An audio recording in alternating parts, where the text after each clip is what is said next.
What's going on, guys? This is Miasin and welcome to my updated Cyber Dragon OTK deck profile, in quotations because this isn't really, a hardcore OTK deck, but a deck that can OTK if it wants to, and it's also really consistent. I want to say it's the most consistent and most reliable version of all the OTK builds that you can find out there, because some other builds are a little too gimmicky, you're using cards like Cyber Dark Chimera and Power Bond. It's really fun, really cute, really cool, but it doesn't really win you games in 2023. But today I'm bringing you guys the version that I might actually help you out, maybe get some regional tops, maybe some regional wins, potentially maybe in the future some YCS tops, because this deck has been known to top a few YCSs here and there back in the back in the good old days, and I want to say it's just a matter of time before Cyber Dragon becomes really good again. Anyways, everybody loves Cyber Dragon, including me. It's my favorite deck of all time, so in order to make this a little more special, make sure you smash the like and subscribe button, and of course if this video can get 1,000 likes, I'm going to be making a huge compilation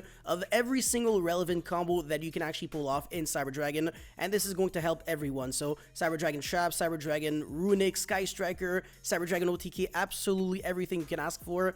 Cyber Dragon is the deck that I invest the most amount of time and effort on. Anyways, let's get right into this deck profile. So first things first, I'm playing one Jizukiro. It is the searchable Kaiju, so it's your auto Expertly Noir, and that's the reason why in this build you really need to play it. Searchable off of Repair Plant, and Repair Plant can also search Galaxy Soldier. In theory, Repair Plant can also search your core and stuff like that, but Emergency can already search all these Cyber Dragon monsters, whereas Repair Plant, it searches like any light machine directly from the deck to the hand, so you can also search Galaxy Soldier and Jizukiro. So that's the reason why Repair Plant is only a 1 of, whereas Emergency is a 3 of. Even though this can actually search more cards, you need a Cyber Dragon very specifically in your graveyard to be able to use it, so it's not really a starter, and therefore Emergency is just a more reliable card to get your stuff going.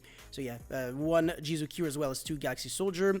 You don't really want to play 3 because drawing multiple copies of Galaxy Soldier is really bad, and sometimes just drawing 1 Galaxy Soldier can be bad because you don't really have like Hertz to go along with it or core, and you're gonna have to like discard like 2 real light monsters to be able to summon it, and it's just really naggy. So 2 copies is way more than enough, and obviously you have to play 2, you can't play 1 because Galaxy Soldier searches Galaxy Soldier upon being special summoned very specifically. And now I'm playing 2 Regulus. I'm not playing the Theron Field spell, you don't need it, because Clockwork Knight, when it is in the graveyard, you can banish it and then search an Earth Machine from the deck to the hand and then discard 1 card. So you're going to be searching the Regulus and then potentially discard the Hertz. When it is sent to the graveyard, you're going to be able to either search Cyber Dragon directly from the deck to the hand or cycle back any Cyber Dragon from the graveyard to the hand. And the good ones, so Core, Nexture, and Hertz, are considered Cyber Dragon in the graveyard, so you can always recycle them back from the graveyard to the hand. It would have been really nice if you could actually search Core from the deck to the hand with Hertz, but hey, we can't ask for everything. This deck would have been honestly like tier 0 if you could do that. Deadass, it would be so consistent. This deck just needs more ways to access core and more ways to be able to snowball advantage, and we're gonna have everything we can ask for. But yeah, 2 Regulus is all you need, honestly. You really don't need a Theron Field spell, and 3 Clockwork Knight is really going to help you access this card really often. Now, playing 2 Cyber Dragon, you could technically play 3, but then you're gonna start breaking a lot, and it's not even like you can say that Cyber Dragon is like fantastic to open, because if you draw multiples, you're really late behind. It's not actually great to draw in multiples. Drawing 1 is enough, and if you're drawing 0, at least your Machine Dupe is summoning 2 from the deck. But Machine Dupe is not actually the biggest, the biggest thing about this deck, actually. I think Machine Dupe is very gimmicky, and that's my big thing about Cyber Dragon. I was the very first human on Earth to top a YCS, well, I mean, the first and only to top a YCS with Cyber Dragon, using only 1 copy of Cyber Dragon, because this card just makes you brick. It doesn't do anything to make you generate advantage. All it does is summon itself as a level 5 without taking up your normal summon, and then you can Contact Fuse. But in a world where Contact Fusing is less prominent, all that Cyber Dragon really does is being a material for Cyber Dragon Nova and then Infinity, which is good, but not good enough. So you just need more ways to get your stuff going, and more actual real +1s. But yeah, 2 Cyber Dragon, absolutely way more than enough. And also the bare minimalistic ratio if you want to play Machine Dupe, and 1 Machine Dupe is also way more than enough. I'm going to explain why very soon enough. Anyways, 3 Core, this is the 1 card I really don't have to explain. Same thing with Emergency. These are the best engine starters in this deck, as well as Duality, but again, I'm going to explain that one later on. 1 Nexture, this card's awful to draw. Some people really don't understand how bad Nexture is, because it's a card you always want in your deck, because you either want to special summon it from the deck using core, or search out later on, either going like Rampage, send the Hertz and the Nexture, recycle back the Nexture, or whatever, when you're like in the grind game trying to revive back your Infinity and stuff, Nexture becomes really good, or your Rampage, actually. But apart from that, it's not like you can say it's a great extender. It's really not. It really doesn't do that much, and it's also really neggy to use from the hand. One copy is way more than enough, and 2 hurts because the worst kind of hands that you can draw are the hands where you have 10 billion normal summons and you can't do anything with. So 2 hurts honestly is one of the best ways of balancing that. 1 hurts might not be enough. You can play with 1 hurts. I've done that in the past, and I've done well at regionals with 1 hurts. The one issue is that the playstyle is completely different, so you're not even going to be playing like an OTK build. You're going to be playing like a weird grind deck with a lot of ways to recycle back your cards, and it's going to be like a game where the goal is to really outlast your opponent using only 1 hurts and then, you know, the cyber load to get it back and stuff like that. It's too complicated for nothing, but 2 hurts allows you to not really care too much about that, and again, 3 hurts just means you're breaking more. Now for the hand traps, I'm on 3 Ashe, 3 Veiler, 3 Imperm. Unfortunately, if you were wondering, why you're not playing, board breakers instead, it's because board breakers are not good enough next format. We're gonna have like Purely and Manadium, or Manadome, I'd rather call it like that. I know someone in the comment section below is always like triggered at when I say Manadome. I don't even care, I'm gonna keep saying it. But yeah, you need hand traps for these kind of decks because board breakers just do not really affect them. I mean, Manadome is literally turboing out Hard Red Dragon Archfiend King Calamity against you.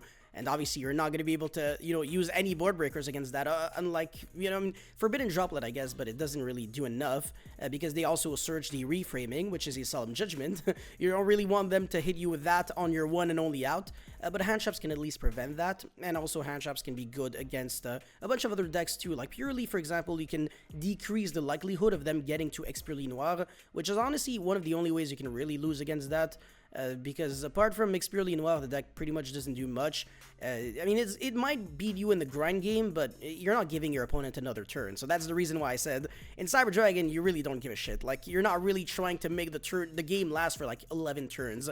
As long as you can slow down your opponent enough, and then be able to like make a big push on your very first turn, so turn 2, your first turn going second, you're gonna be fine. And these hand traps are probably some of the best. You could theoretically play Ghost Ogre alongside Effect Veiler, just another light attribute that you can discard for Galaxy Soldier, but I feel like Veiler is worse because even though it's decent against Purely, against the My Friend Purely, the continuous spell card, it's not that great because it also loses out to Happy. I believe the name is Happy Memory, the one that protects you from card effect destruction. I always get like all the Purely weird effects mixed up. I'm pretty sure it's that one though. So yeah, Ogre is not like super reliable, and against other decks it's really bad too. Veiler is at least somewhat generic, and also not once per turn, so if you draw multiples, it's not the end of the world. Same thing with Imperm, and Ashe is... It doesn't really have any synergy in this deck, but it's generic, right? And Imperm obviously doesn't have synergy, and it's even worse actually theoretically than Veiler because you can't discard it with Galaxy Soldier, but it's overall a better card. And look, it has Cyber Dragon Infinity in the artwork, so give me a break. Alright, now for the spell cards, this is where the deck profile gets really, really interesting. So I'm playing 1 Harpy's Feather Duster, which is searchable. So the 1-ofs are not awkward random 1-ofs, they all make sense. 1 Duster, 1 Machine Dupe, 1 Repair Plant, 1 Cyber Load. Every single one of these 1-ofs are searchable. So Cyber Load is of course a Cyber Spell or Trap card, so you can search it with Core, and Overflow when it dies by a card effect. Now, the Repair Plant is, of course, again, a Cyber Spell or Trap that you can search with Core. Duster and Machine Dupe, you're typically going to be searching them with a Triple Tactic Thrust. I do not want to play like Lightning Storm in this deck, or 3 Machine Dupe for literally that reason. Triple Tactic Thrust allows you to play 3 Machine Dupe when you want to, and when you don't want to, you're only playing 1 Machine Dupe, and you're playing 2 other good spell cards, which could be Triple Tactic Talents, for example. So, in theory, you could even play like only 1 Talents if you really want to, and then play 3 copies of Thrust, which is the best, like, compromise to like not brick on the bad cards that you don't want to, but at the same time play the really good cards that you really want to play. For example, like Machine Duplication, because when Machine Duplication is good, it's really, really good. It allows you to completely make a big push, make an Infinity, make a Link 2 monster, and pretty much go for it. Obviously, we don't have Verti Anaconda anymore, but, you know, an Infinity is still not too bad. So if you can do that on top of a little bit more, then, you know, why not, right? But it's, again, not going to be something that you can fully rely on, and if you draw like multiple Machine Dupes, multiple Cyber Dragons, worst kind of hands, so you really want to balance it up, and I really do believe that this is by far the most ideal ratio for this deck. And again, you can definitely mess around with the ratios. Like, again, if you want to play 3 thrust, you can do that with only 1 talents. Or if you actually want to do 3 talents, you can do that as well. You're always going second in this deck. You're not going first. So these cards are pretty much always live. Really, really fantastic. So you're playing 9 hand traps with a couple of board breakers and a couple of answers to trap decks as well. So that's something that you really have to take into consideration. And you're also playing 3 Clockwork Knight, which is extremely good. Going second, you are 100% breaking every single board almost with this card. Even against Purely, it's really good because you activate it, they kind of just have to go Expurely Noir, put it back on the top of the deck, because otherwise you just summon any Cyber Dragon monster and then you start contact fusing, because Expurely Noir is only unaffected by activated effects. This, to transform monsters into machine, is a continuous effect, just like Baguska to put the monsters in defense and negating their effects. It's a passive effect. It's still going to be affecting Expurely Noir, and you can catch them off guard, actually, if they don't know that, and if they think their Noir is still unaffected, your Clockwork Knight can allow you to go really, really far. Fantastic card. And Duality is, of course, the cheat card of this deck. It's the reason why this deck is insane now, and I wouldn't be making a video on this deck list if I didn't actually believe in it, and if I didn't believe that Duality was the reason why the deck became better. But essentially, you can tribute a light or dark monster to summon the counterpart, so the light or the dark monster that is the opposite of the one that you tributed, from your hand or extra deck with the, like I said, same or different attribute but same level and same type as well. So you can tribute Cyber Dragon, which is a level 5 light machine, to summon Chimeratech Rampage Dragon from your extra deck, which is a level 5 dark machine, and the effect is not getting negated, and you can still attack, so there's really no drawback there, no limitation. So that's a really quick and easy rampage. Or another really cool thing that you can do is tributing Chimeratech Fortress Dragon, which is a joke to summon thanks to Clockwork Knight turning everything into machine and allowing you to generically access this card, or you can contact fuse using your own monsters. And then you tribute the Fortress to summon Cyber Twin Dragon, and if you do that on the battle phase, you're gonna have 2000 attack damage with Chimeratech Fortress Dragon, and then 26 multiplied by 2 with the Cyber Twin Dragon, sorry, 28, which is 5600 damage, so it would be 7400 damage, 76. So if you have like a Clockwork Knight boosting your monsters by 500, it's gonna be an extra 1500 damage that you can pull off. So I believe that's like 9100 damage or something. Look, I'm bad at maths. I'm only good at killing people with Cyber Dragons. It's pretty much the same thing, right? But yeah, beautiful deck list, 40 cards. You should never ever go over 40. This is not like a random sauce combo deck or a pile of a bunch of archetypes that you're mixing together. You really want this deck to be minimalistic, as clean as possible. Don't want to play too much junk or like 15 hand traps. It's not gonna work. This is not a deck that plays with only one card. You need to look at your hand altogether and then figure out the puzzle from there. Anyways, for the extra deck, I'm playing 2 Mega Fleet Dragon. It's actually really funny how the tables have turned. This card used to be the 3 of, and then Fortress used to be like the 1 of, maybe 2 of, but Link monsters are losing in popularity, and Fortress, it's not that machine monsters are gaining in popularity, it's just that Clockwork Knight is increasing the likelihood of you being able to summon Chimeratech Fortress Dragon, so that's the reasoning for this ratio. And Cyber Twin Dragon is very specifically only there for Duality, that's it. You're not really summoning Cyber Twin Dragon with Cyber Load. I mean, you could, but like, it's not good. Like, you're gonna have to actually return 2 Cyber Dragons for the banished into the deck. It's pretty awful. 2 Rampage, of course, you can summon this with a Cyber Load as well as Duality. Fantastic card. Zeus as well as Infinity and Nova. Kind of a no-brainer here. I don't really have to explain that. And for the Link monsters, 1 Seeger, 1 Lina. Very important thing about this card is that you can generically summon it using any light as well as any other monster. And then when it dies by battle, so you can actually crash, or by your opponent's card effect, you can search your deck for a light monster with very specifically 1500 or less defense for your deck your hand, and core has exactly 15. So when you crash the Lina, you can unbreak and then search the core and then play from there. Absolutely beautiful, and if you know how to pull this off, you can randomly win some games that you have no business winning. You can actually draw absolute garbage and still find a way to win. And then finally, I'm playing 1 Salamangreat Almirage as well as Relinquished Anima. So I mean, these are the one of. So I mean, obviously the core with Hurts, you go normal summon core, Surge the Repair Plant, and then turn it into El Mirage, etc. So that you have a Cyber Dragon on the grave. So El Mirage was always like a standard staple in Cyber Dragon, and relinquished Animas because of Cyber Dragon Hurts. Linktree was also another relatively respectable option. Now for the idea section, I'm not really gonna cover too much because it's kind of obvious, but whatever. Nibiru is another decent hand trap that you can play. It's a light attribute monster, so again synergy just like Ghost Ogre. Chaos Dragon Levineer is another really good card. I'm again the innovator behind this deck alongside Din Girsu. So just the Chaos level 8 monsters. You can summon Chaos Dragon Levineer by banishing some Mega Fleets or Fortress or from the grave alongside some Cyber Dragons, and that's going to fuel your banish with Cyber Dragon monsters, so you can use Cyberload Fusion. So Levineer is really good, but another cool thing about Levineer is that if you plan on playing Lena's sister, which is Dark the Dark Charmer, you can crash it and then search Levineer because Levineer has 0 defense. And then you can summon a Levineer in main phase 2, and then not only summon a Din Girsu, but also again fuel your banish so that you can go Cyberload into Rampage, destroy a bunch of back rows, and then send Hurts and something, and then get a recycle back, a search, and play a lot from there. So you can easily end on like Din Girsu Infinity and break full boards like there's no tomorrow.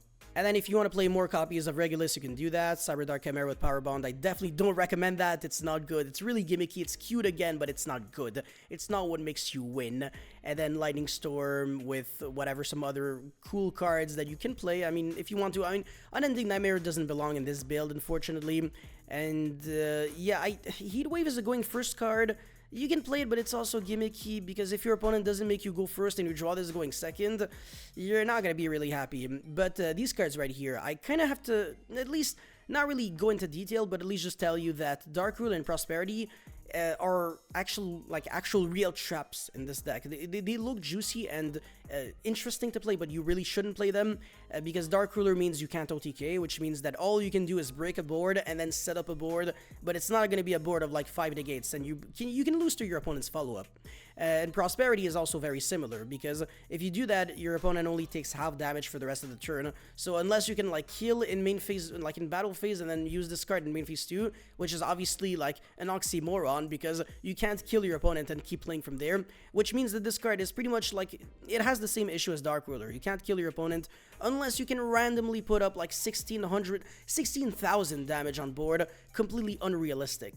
But anyways, that's pretty much it for this deck profile, guys. Thank you so much for watching. Don't forget to like and subscribe. Now, again, I really need 1,000 likes if you want the updated combo video. I'll see you guys very soon. Peace.